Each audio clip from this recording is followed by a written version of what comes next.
स्वागत है आपका विद्यार्थी माइंडसेट के यूट्यूब चैनल में। आज हम तीनों ही आपातकाल के विषय में डिफरेंस देखेंगे। ठीक है, उससे संबंधित प्रावधान देखेंगे जो भारतीय संविधान में दिए गए हैं। ठीक है, वो है किससे संबंधित? एक है नेशनल इमरजेंसी और presidents rule and financial emergency से संबंधित। आइए बिना किसी देरी के हम चर्चा करते हैं। जो भारतीय संविधान का आर्टिकल 352 है, उसके तहत नेशनल इमरजेंसी की घोषणा राष्ट्रपति करता है। ठीक है, और राष्ट्रपति शासन 356 के तहत लगाया जाता है।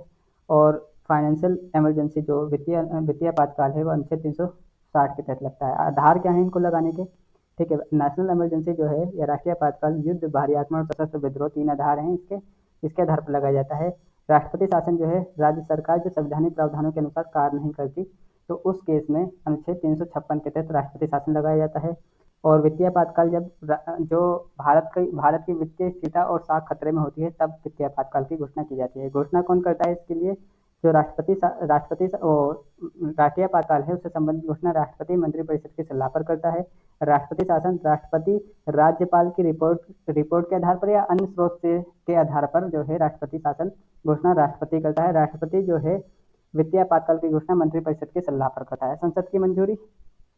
ठीक है, तो नेशनल इमरजेंसी लगाने के लिए 1 महीने के भीतर संसद दोनों सदनों में विशेष बहुमत से पारित होना जरूरी है। 1 महीने के भीतर संसद के दोनों सदनों से पारित होना जरूरी है राष्ट्रीय आपातकाल को। ठीक है, ये 44वें संविधान संशोधन अधिनियम 1978 में व्यवस्था करी गई थी। इससे पहले जो है 44वें संविधान संशोधन अधिनियम 1978 से पहले ये 2 महीने की अवधि थी और विशेष बहुमत की जगह साधारण बहुमत था। लेकिन 44वें संविधान संशोधन अधिनियम में 1 महीने की अवधि और विशेष बहुमत की व्यवस्था कर दी गई थी अनुच्छेद 352 के तहत। ठीक है, प्रेसिडेंट्स रूल जो है राष्ट्रपति शासन 2 महीने के अंदर साधारण बहुमत। यहाँ ध्यान रखना है कि राष्ट्रीय आपातकाल जो है विशेष बहुमत के आधार पर लगेगा, लेकिन जो राष्ट्रपति शासन है, ठीक है, वो उसमें 2 महीने की अवधि है। संसद से 2 महीने के अंदर वो अप्रूव होना चाहिए और साधारण बहुमत होना चाहिए उसमें। ठीक है, और फाइनेंशियल इमरजेंसी जो है, जो वित्तीय आपातकाल है, वो भी 2 महीने के भीतर संसद से मंजूरी होनी चाहिए साधारण बहुमत से। ठीक है, अवधि क्या है?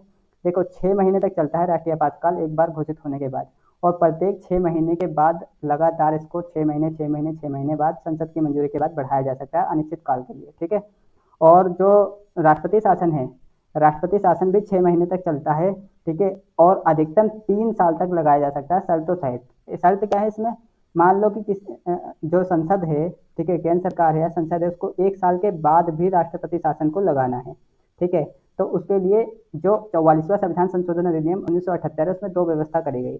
एक तो क्या है कि जिस राज्य में राष्ट्रपति शासन लगाना है, उस राज्य में क्या है कि या फिर राष्ट्रीय आपातकाल की घोषणा होनी चाहिए, वहां पर कहीं राष्ट्रीय आपातकाल लगा हो किसी भाग में, क्योंकि अनुच्छेद 352 के तहत भारत के किसी भाग में भी राष्ट्रपति शासन लगाया जा सकता है। ठीक है, और या फिर जो चुनाव आयोग है ये प्रमाणित करे कि वहां पर चुनाव नहीं हो सकते हैं। उसके बाद ही 1 साल के बाद भी राष्ट्रपति शासन तभी बढ़ाया जा सकता है जब ये दोनों कंडीशन पूरी हो। पहली कंडीशन, वहां पे पूरे देश में या फिर उस राज्य के किसी भाग में राष्ट्रीय आपातकाल की घोषणा हो अनुच्छेद 352 के तहत। ठीक है, या फिर चुनाव आयोग ये घोषित करे कि अभी जो है चुनाव नहीं कराए जा सकते उस स्टेट में जहां पर राष्ट्रपति शासन लगाया गया है, तभी 1 साल के बाद ये व्यवस्था को कंटिन्यू करा जा सकता है राष्ट्रपति शासन को। ठीक है, ये व्यवस्था जो है 44वें संविधान संशोधन अधिनियम 1978 में की गई थी। फाइनेंशियल इमरजेंसी जो है वो 2 महीने के अंदर जो है उसको अप्रूवल होना चाहिए, और ये भी 6 महीने तक, ये अनिश्चित काल तक चल सकती है। ठीक है, अनिश्चित काल तक इसको बढ़ाया जा सकता है, और इसके लिए 6 महीने के बाद जो है संसद की अनुमति लेने की भी आवश्यकता नहीं है। मतलब एक बार लग गया अगर ये आपातकाल फाइनेंशियल इमरजेंसी, तो ये अनिश्चित काल तक, जब तक राष्ट्रपति इसको दूसरी घोषणा से वापस नहीं ले लेता, तब तक ये कंटिन्यू रहेगा। ठीक है, और इसके लिए दोबारा, जैसे इनमें 6 महीने के बाद मंजूरी लेने की आवश्यकता है, इसमें नहीं है ऐसी कोई भी मंजूरी लेने की आवश्यकता। ये लगातार अनिश्चित काल तक लगा रह सकता है जब तक राष्ट्रपति वापस ये घोषणा ना कर दे कि ये इमरजेंसी, फाइनेंशियल इमरजेंसी खत्म हो गई है। ठीक है, तो आगे देखते हैं हम। ठीक है, अब प्रभाव क्या पड़ता है? नेशनल इमरजेंसी का प्रभाव क्या पड़ता है? केंद्र को राज्यों पर नियंत्रण हो जाता है, राष्ट्रपति पर विधायिका जो है कानून बना सकती है, मौलिक अधिकारों का निलंबन हो जाता है। ठीक है, प्रेसिडेंट्स रूल में क्या होता है? राज्य विधानसभा निलंबित या भंग कर दी जाती है, संसद राज्य सरकार का काम करेगी। ठीक है, संसद राज्य सरकार का काम करती है और राज्य विधानसभा निलंबित या भंग कर दी जाती है। ठीक है, फाइनेंशियल इमरजेंसी में वेतन भत्ते में कटौती, केंद्र का आर्थिक नियंत्रण, राज्यों पर वित्तीय नियंत्रण। देखो, साधारण तौर पर जो है, जो उच्चतम न्यायालय उच्च न्यायालय है, ठीक है, उन उच्चतम न्यायालय और उच्च न्यायालय है, उनकी वेतन भत्तों में कटौती नहीं की जा सकती, ठीक है। आर्टिकल 124 के तहत ये प्रावधान है, ठीक है। लेकिन वित्तीय आपातकाल के दौरान उनकी भी वेतन भत्तों में कटौती का आदेश राष्ट्रपति द्वारा जारी किया जा सकता है। किसकी? उच्चतम न्यायालय के न्यायाधीशों के और उच्च न्यायालय के न्यायाधीशों की वेतन भत्तों में भी कटौती की जा सकती है, ठीक है। यहाँ पर ध्यान रखना कितनी बार लागू होता है, ठीक है, 3 बार लागू हुआ है, ठीक है। कितनी बार लागू हुआ है? तो 3 बार नेशनल इमरजेंसी, 3 बार 1962 में लागू हुआ है, 1971 में और 1965 में। और प्रेसिडेंट्स रूल 125 बार लमसम लागू हो चुका है। और जो राष्ट्रीय वित्तीय आपातकाल है वो कभी लागू नहीं हुआ तक। महत्वपूर्ण केस क्या है? 1975 का आपातकाल इंदिरा गांधी सबसे विवादास्पद रहा है, ठीक है। ये आपातकाल आंतरिक आपातकाल था जो सशस्त्र विद्रोह के आधार पर तब आंतरिक विघटन था, ठीक है। आंतरिक विघटन उक्ति थी जिसको 44वें संविधान संशोधन अधिनियम 1978 द्वारा सशस्त्र विद्रोह बाद में करा गया, पहले आंतरिक विघटन के आधार पर लागू करा जा सकता था। तो ये जो आंतरिक विघटन के आधार पर लागू करा गया था 1975 का आपातकाल इंदिरा गांधी के टाइम पे, ये सबसे ज्यादा विवादास्पद रहा है, ठीक है। और प्रेसिडेंट्स रूल से संबंधित जो केस है वो है एसआर बम्बई केस का दुरुपयोग पर रोक लगाई थी, ठीक है। कई चीजें ऐसी घोषणा करी थी, क्या कुछ ऐसे जजमेंट दिए थे सुप्रीम कोर्ट ने एसआर बम्बई केस में 1994 में, जिससे इसका दुरुपयोग रोका जा सके प्रेसिडेंट्स रूल का, ठीक है। क्योंकि राज्य सरकारों को गिराने के लिए इसका यूज होता था। जैसे 1959 में केरल की सरकार गिरा दी गई थी, MS Namboodiri party, communist party, ठीक है। कभी लागू ही नहीं हुआ है ये, ठीक है। फाइनेंशियल इमरजेंसी है, ठीक है।